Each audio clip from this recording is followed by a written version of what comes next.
Hey, what's going on, everybody? This is your boy James from Forte, and today I'm going to be showing you how to make your Macan S faster with the Cobb access port. All right, let's get to it.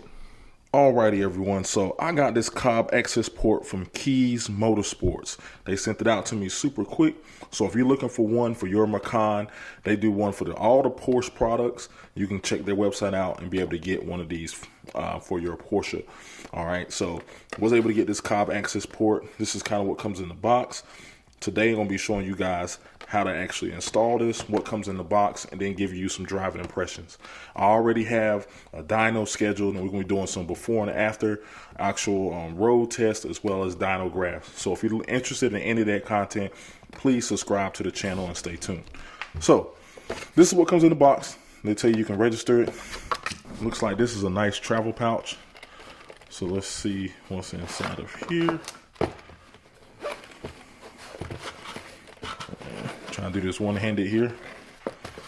So boom, it's like you got a plug, some cords, some stickers, instruction booklet there, and then that is the access port and some more stickers here. Porsche stage 1 and transmission calibrations.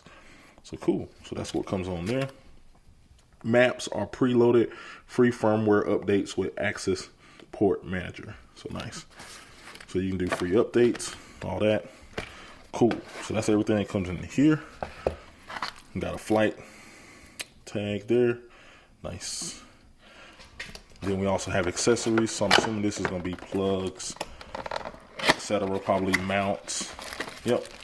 So you got a mount right there. And then this is probably the OBD. Yep. OBD port plug. And then the access port plug. So there we go. So that's everything that comes in the box. Let's go ahead and set the car up and go ahead and get this bad boy faster. We're about to add some speed to this thing. So let's go ahead and get to it. All right, so the first thing I would recommend you doing is plugging in the actual access port. It goes in this little purple OBD port right there, as you kind of see. So right above the dead pedal, it goes right there. So I would plug that in. So that just kind of plugs right into there. All right, so now we have the OBD port plugged in. This is the other port that goes to the access port, which is right here. So we're going to plug this into the Cobb tuner. So we'll plug it, it gets plugged in right into the bottom, which you see right there. All right, so now that we have this plugged in right here, looks like it has button help. It tells you how to work all the buttons. That's what's on the screen right now, so that's cool. So we'll hit the middle button to continue. And then it says install. So we need to install the access port. So hit OK.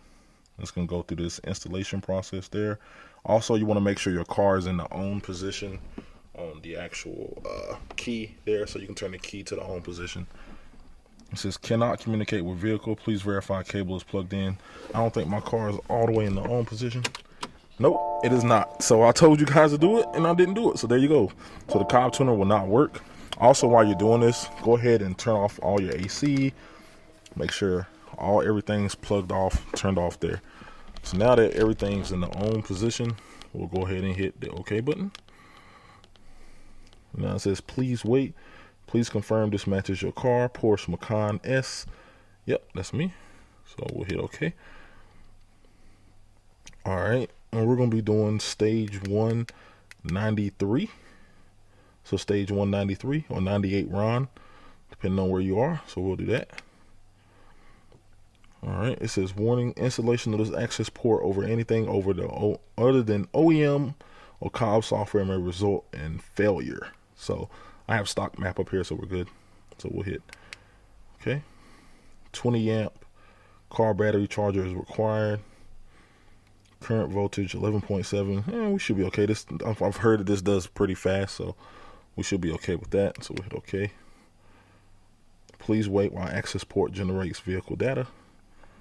So I'm just gonna go through this, see how long this takes. This is the first time I've actually used a Cobb tuner. You know, being from the BMW world, we usually use BM3 or MHD. You do everything mostly on your phone. So haven't had the opportunity to use a Cobb tuner, but I've heard they always are pretty simple, straightforward. So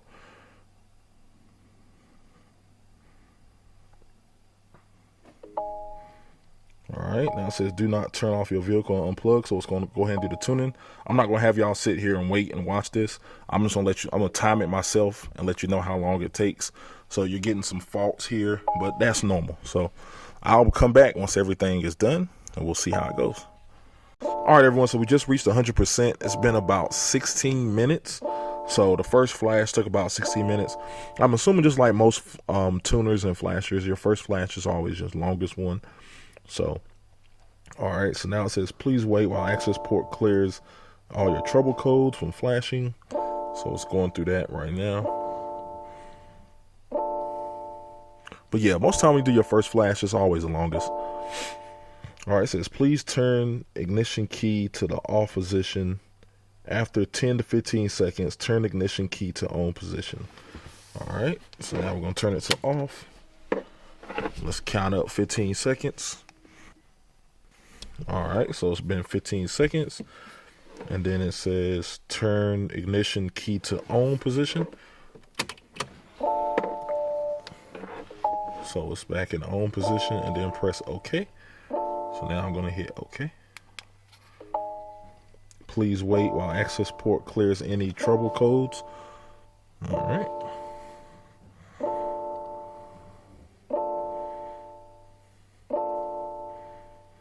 Installation successful. Please turn ignition key to the off position for at least 15 seconds before starting vehicle. All right. So we'll turn it off again. Then we'll hit OK. All right. It says remember to connect the access port manager to your computer for any new features. So that's pretty much all it's telling you. Go ahead and wait 15 seconds. Crank the car up just to make sure it cranks up and no issues. And then after that, we're going to go for a little drive and get first impressions to see if I can actually feel a difference with the tune. All right, everyone. So it's been about 15 seconds, probably more. But let's go ahead and crank the car up and let's see if we don't get any issues. All right. Replace ignition key. So it's telling me my battery's a little low. But other than that, we're good. No errors, no issues there.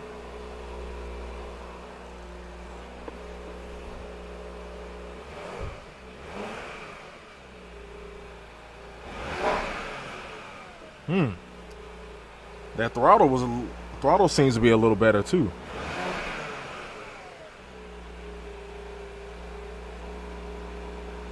Okay, cool. So all right. So we got everything done there. Cool. So let's go ahead, let the car warm up, and then we'll take it for a drive. And I'll let you guys know exactly what I think. All right, everyone. So I'm in the garage right now. No faults, no engine lights, no errors or anything. So we're good to go there. We're going to go for the first drive, man. So I do have the boost showing here. So I do know like max boost on stock was around like 14. So I'll be paying attention to that to see if we'll get a little higher than 14 now on the Cobb tune. Of course, if you guys have any questions on this, please put them in the comments down below, and I'll do my best job to answer them. You also can send me questions on my Instagram, which is _what's your forte.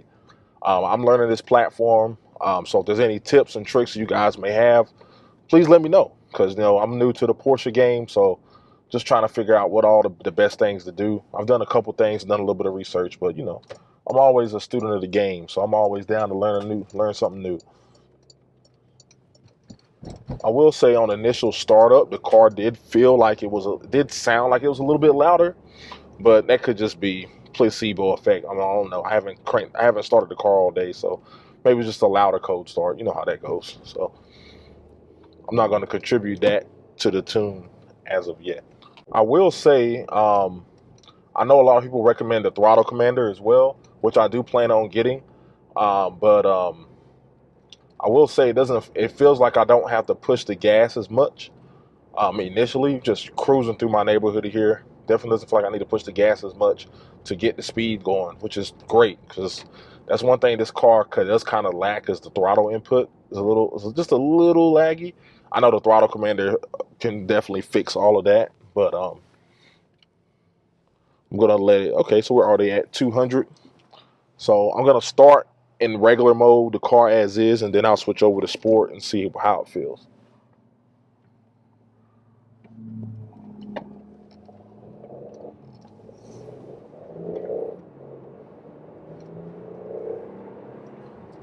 Okay. So it looks like the PSI went up to 16 right there. So that's about 2 higher than than I saw before. So that's good. Looks like they may have increased it by 2 pounds to give you just a modest bump, looks like. But I will say the car does feel more responsive. Just even in the regular drive settings, the car feels a little bit more responsive. Probably be easier to just, drive around, do what you got to do. So it's always a good thing. So let's go ahead and stop playing. I'm gonna go ahead and put it in sport. Let's see what we can figure out here. A lot of traffic on the road, so I'm gonna hit the highway real quick, find a little section, actually do some really good driving in. All right. Passing power is really good. Okay. It's not bad. Not bad at all. I can definitely say I do feel a difference. Definitely feel a difference over the stock. How much? We'll find out on Wednesday when I dyno. Because I do have, like I said, I've already have a dyno scheduled and set up. So we'll find out the exact differences then. Got a Charger trying to roll up on me. Y'all best be glad I ain't got my M5. I'd have smoked you. But anyway, let me slide over here. One thing I did just notice is when I was punching it on that turn, maybe because I was turning, it only went up to 15 PSI and not 16. So I don't know. I'm in sport mode now, so maybe that has something to do with it. I'm not sure. But I'm going to punch it here in a second, and we'll see if I can get back up to 16 PSI to see if there's a difference between sport and actual regular mode as far as the PSI is concerned. And granted, we don't know how accurate this thing is either, so we'll see. And it could be gear-based, so we'll see.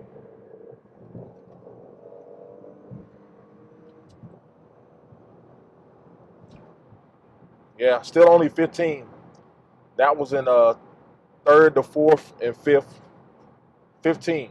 So let me throw it over. Let me put it back in regular mode.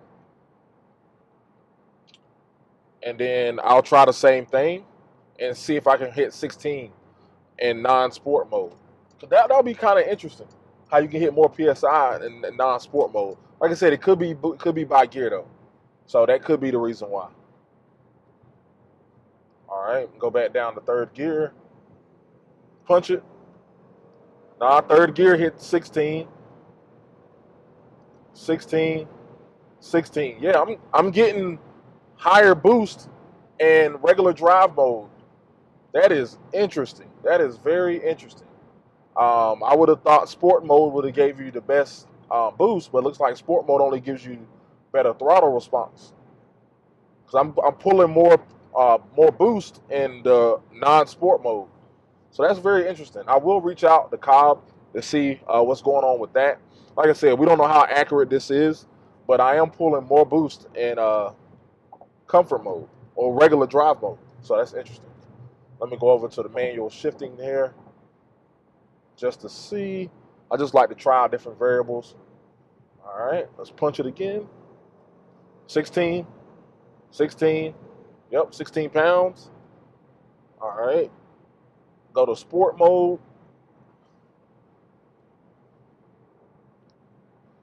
Drop a gear. Punch it. 15 pounds. 15 pounds. 15. Yeah. So comfort gives me more boost. I don't know if that's to compensate for the lack in throttle response or not, but I don't know. We'll definitely dyno in both to see if we can notice a difference on the dyno as well. But definitely, based on if this boost gauge is correct, it's definitely showing more boost in comfort mode, which is interesting. I'm gonna grab my phone and catch this on a video for you guys, so you guys can see exactly what I'm talking about.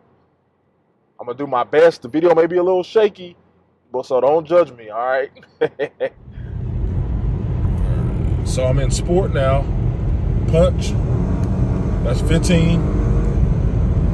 As you guys can see right there. Went to 15. I'm gonna get out of sport.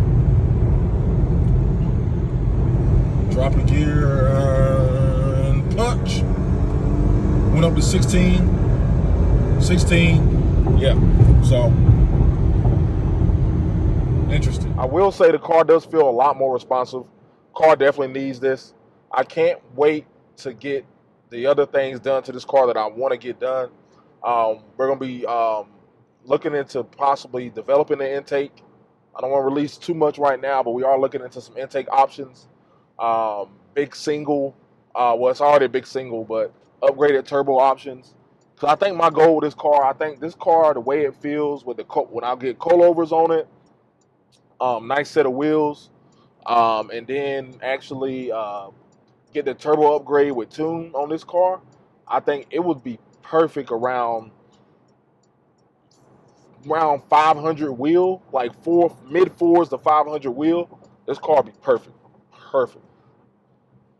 I think that's all the power this car needs. Probably all the power this car can handle either, but that's all the power this car needs. Around like 400 wheel, like mid four wheel, perfect. I don't know how this fuel system is on this car. I don't know how this car would react to E content. We do have some gas stations within 20-30 minutes from my house that have E. I'm not sure how this car reacts to E content. I will have to do some more research on that. But yeah, man. I mean, so far so good, man. The Cobb tuner is a nice option. I do plan on, I don't want to make this video too long, but I do plan on also comparing this to maybe some other tuners out there. The only one that that comes to mind right now that I do plan on also comparing this to would be the APR tune. I believe the APR tune is a little bit cheaper, but you do have to go to an authorized APR dealership or shop in order to do their tune. So that's going to be pretty interesting to compare that APR tune to this tune. But that's going to be today's video, man. I would say first impressions, the car feels good. It does feel more alive, which is what I wanted from doing this Cobb tune. Yeah, man, we're going to be playing around with that. Again, like I said, the next videos we got planned. We got some other videos planned for this car. We're going to be doing dynos. We're going to be doing real world tests, 0 to 60. I don't know if 60 to 130 makes sense for this car. But, I mean, I might just do it anyway. I may do a 60 to 130. I may set up in there to try to measure 60 to 100 as well, just so we can kind of get, because that's going to be 60 to 100 is more like real world passing on the highway. Then measure those times too, stock versus Cobb, so we can kind of see what the real world gains are, because dyno numbers are great, and it's safe to do that, but the real world gains is really what matters when it comes to tuning the car, So I appreciate you guys watching this video. If you have any questions on the Cobb tune and what it offers, please hit me up in the comments down below. Special shout out again goes to Kies Motorsports for getting this shipped out to me. If you're looking to make your Macan faster, these are the people you need to talk to. You need to talk to Brian and the team over in Kies Motorsports, and they'll get you set up, all right? So I'll holler at you guys later. Peace.